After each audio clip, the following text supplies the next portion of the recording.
Man, Shinto is thirsty. Look at that dude. Hello everyone. So today we're going to do a summary of this Singapore Meta Tier List and Report 2, which I recently just put up. And at the same time, I'll take the opportunity to share some news, as recently in Singapore we did have a Shadowverse Evolve event, and some news came out.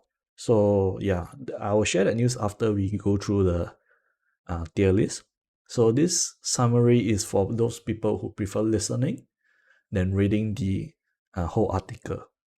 Okay, so this is the second report, and it's been 6 weeks since the last report. More or less, the meta is stabilized, and currently the meta, there's only two decks, which is Hybrid Dragon and Dawa Pure Uma. So what happened is that during the 6 week, there's a culling process where all the weaker deck just disappeared. Yeah, this is very hard to come up with a tier list for all the other decks because no one is playing them. Not saying no one, like that. Very little people are playing them, and very seldom those decks are pit against each other. They are usually pit against either Uma or Dragon, and they haven't been doing very well. So over here, these are the winners for the last 6 weeks at some of the card shops. So basically, there's more card shop, but I couldn't include all of them because I haven't been collecting data. I've been getting a bit lazy, not gonna lie. So there's definitely a few more competition, but most of them are also still winners with Dragon and Uma. And over here, you can see these two pictures. At least 70% of the turnout are just Uma and Dragon. And if I'm not wrong, this one was the first official tournament back in AGC. Yeah. So what happened to all the other decks? It's it's a very, very deep study if you go into it. Like the reason why that all the other decks die out is because mainly Dragon and Uma cover each other back. What I mean is that Dragon is typically weak against aggro. However, the new Uma is very, very strong against aggro, especially with their cheat remover, such as the Long Night with the Witch Apprentice, Dance Clamor Festival, Reciter of the Rain. Yeah. So they outright kills a lot of the aggro decks. And this in chain just remove aggro from the meta. So Dragon in the end doesn't have a enemy in the meta. Meanwhile, meanwhile, Uma is very weak against decks that flood with a lot of minions, with not minion, a lot of followers with 4 or more health, and at the same time they are very bad against burn deck because Uma basically doesn't have any heal.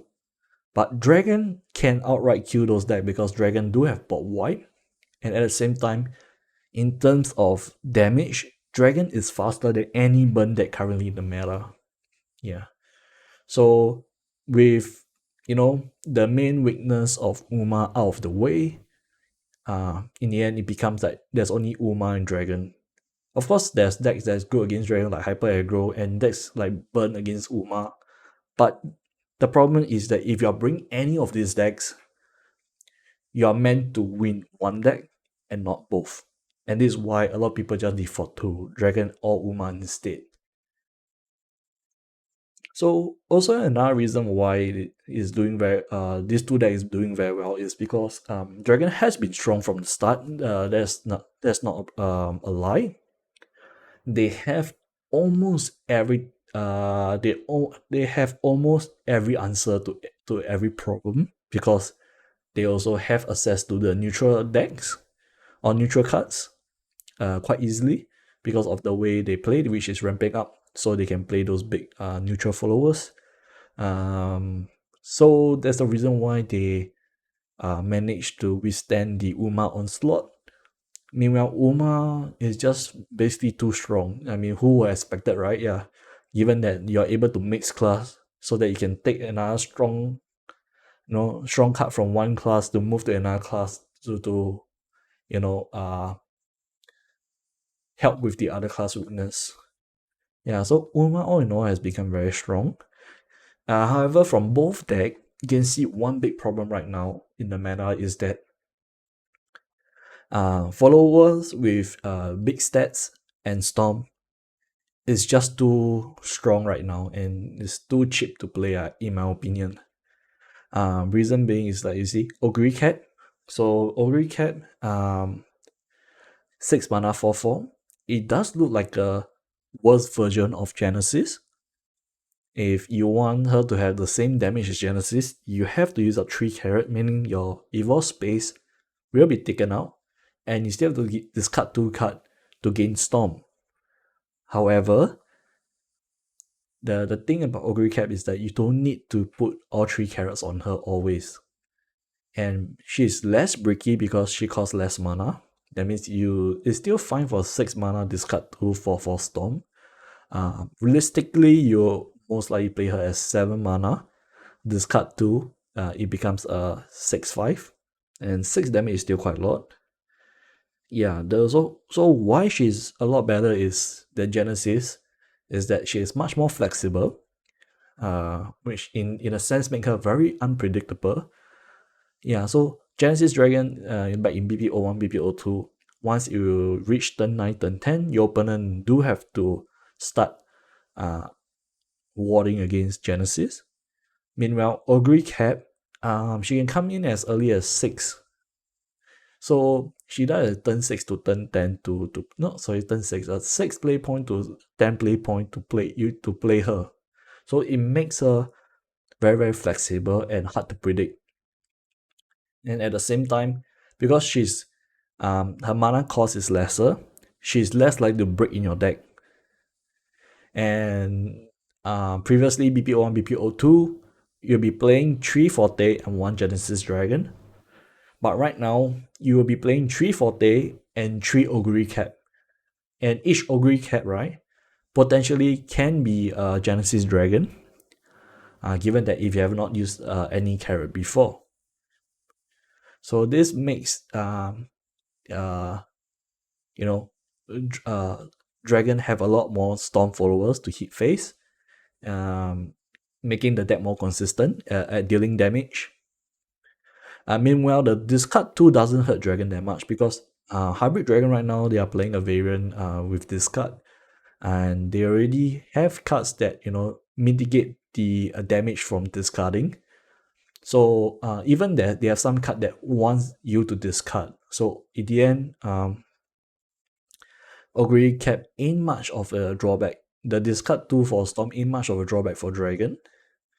However, it might be a problem for Uma, but she still does her job at closing out games.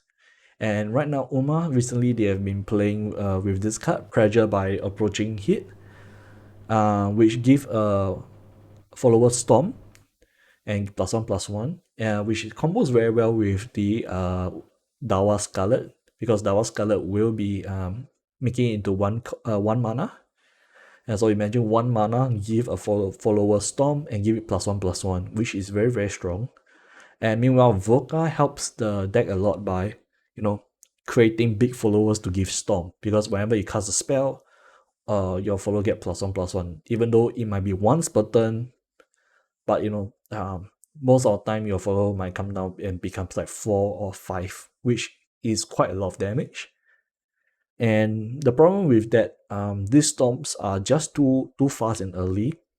And some of the deterrents against these Storm cards aren't strong enough in my opinion. So the commonly deterrents being played right now is Execution, Bellringer, Reciter of the Pain, Rise Shower, and Ikuno Dictus. So basically these 3 are ward followers. These 2 are hard remover. So Reciter of the Rain needs quite a bit of setup. Meanwhile, or not 4 mana for both of these hard removal is just too expensive. And if you will to keep 4 mana up, you're most likely not you're most likely not setting up any tempo. Yeah. And at the same time, this doesn't always remove storm follower. Yeah. So not okay, dragon have storm follower that, you know, counteract these cards. So forte with this aura. So if you keep 4 mana up, you know, if I play forte, you'll be punished for keeping 4 mana up because you won't be able to do anything. And yeah, I could also play other stuff to set up my tempo instead of playing a storm follower. So it kind of force you a bit behind in tempo again. Meanwhile, all the ward followers, you know, all this, in my opinion, is it's just that their defense is not good enough. So, you know, all the remover currently against Dragon, Uma will be using Dance Glamour Festival, Long Night with the Witch Apprentice, which can easily remove the Bellringer Angel. And for Dragon, they are already playing Serpent Wrath and Blazing Breath to remove, you know, 4 and 5 HP followers. And, you know, 3 mana, 1 mana, 2 mana, 1 mana. All this can be easily squeezed out after playing their Storm follower. So, in my opinion, Storm is just too strong right now. And the deterrence for it, there isn't much deterrence because even if you set out the deterrence, there's way to play around it. And setting out the deterrence usually makes you lose tempo. Yeah, so if you're behind, it'll be a lot harder to come back if you try to set out deterrence. Yeah, and that will just outright lose you the game because Shadowverse is very snowbally type of game. And with that said, there's also other reasons, but I think that is the main reason of that right now why both of these decks are very strong. It's just that other decks doesn't have that much of a remover and storm followers. And with that, that conclude the analysis of the meta. And hopefully, you know, after the release of the entry deck and Flame of Leviathan, the meta won't be so still. And I'm hoping that we'll be seeing a lot more different decks in upcoming weeks. Because as of release of this video, I think there's another 2 weeks until Flame of Leviathan coming up. And hopefully, you know, after that we will have a much healthier environment, much healthier meta.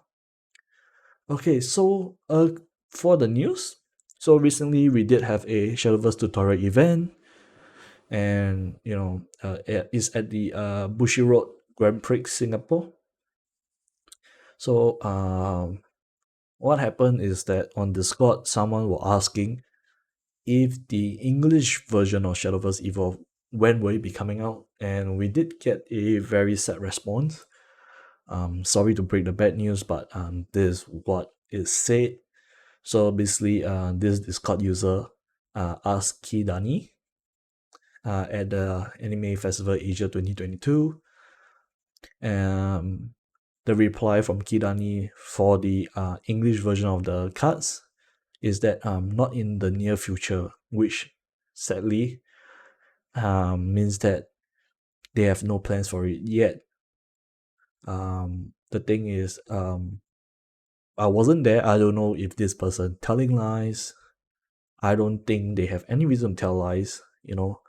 But I really wish he's lying because it's quite, you know, quite much of it's quite a sad news, yeah, to hear that. Yeah, so for the English player out there, you guys hang on, man. I don't think Yamada have anything to lie, but I really wish he was lying instead, man. With that said, if you guys are interested in the game, there's still one more hope. Basically, there's something called Untapped, which is a simulator to run card games. So, in this post, I've shared how to play Shadowverse, how to use the Untapped simulator, and also there is a competition coming up in the Shadowverse Discord TCG community. And I also write how to join the tournament. And I suggest everyone to try to join the tournament if possible, because the tournament will be on the day that the BPO3, the new set, will be coming out. So the playing field is quite equal, where no one know what the meta will be like. And it's free after all. And I don't think it's written here, but I think there's an update saying that the price, let me double check, the price is 1 month of Nitro. Yeah. So you get Nitro for if you get the first place. So I see, there's only wins in that. And hopefully, if you guys are interested in playing Shadowverse, do go to the Discord channel and check out Untapped.